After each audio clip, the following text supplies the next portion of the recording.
Well, as you've probably heard by now, we are seeing another COVID-19 spike across West Michigan these days. Last week, in fact, brought more news of more setbacks and opening up the court systems as well, if you think about that. Here to break it all down for us, as he does every weekend, Attorney Tom Sinus of the Sinus Dramus Law Firm. And Tom, first of all, talk about and remind us generally how the court system has been addressing ways to reopen. It's a great place to start because, like everything else, it feels like a very long time ago.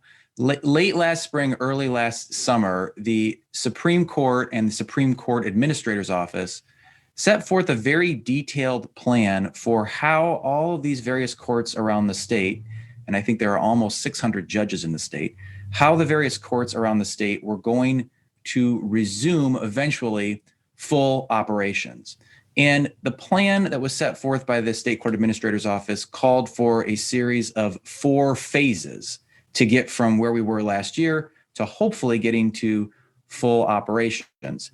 And in order to move through each of the phases, there were a number of things that had to happen, but the hallmark of the transition to each phase was that 3 things had to be true. There first had to be no COVID confirmed or suspected cases within the court facility within 14 days.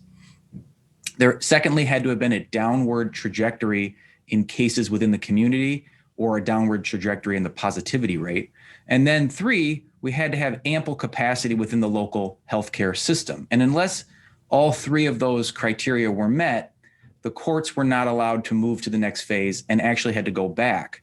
And so, as you mentioned, given the recent spike in COVID, what we're seeing is courts that have gotten maybe to phase 2, maybe to phase 3, have dropped all the way back to phase 1. For example, here, the Kent County Circuit Court announced back on April 14th that Kent County is now back in phase 1. So just like everything with the disease, as it gets more challenging, it becomes more challenging to do anything, including, of course, operating a court system and having jury trials. There you go. That's my next question, I guess. What does the spike mean for those jury trials? I mean, you're looking at 12 jurors, maybe 2 alternates, 14 people. That can't be easy. Very difficult. And so the Supreme Court Administrator's Office has set up separate criteria for trying to determine when we can have jury trials. And again, here, the courts are looking at health metrics. And the courts have said a jury trial cannot be considered unless there's a 7-day average in the county of less than 70 COVID cases per million and less than 10% positive diagnostic tests, or there have been fewer than 20 new cases per day in the county over the last 7 days.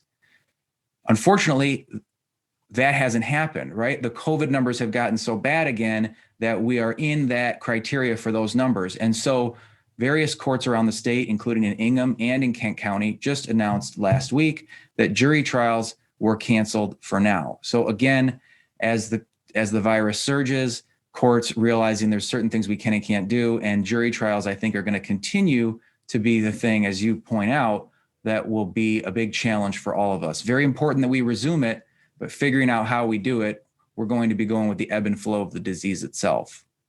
Man, you think of the backlog that's waiting for all those jury trials when they get back up and running again, once again, when this surge ends. Tom, got a lot of issues people can address and get some help from you. Where do they track you down? They can find us online at www.sinusdramus.com. Give us a call in West Michigan at 616-301-3333 or shoot us an email at info@sinusdramus.com. All right, Tom, good stuff as always. Thanks. Thanks, Derek.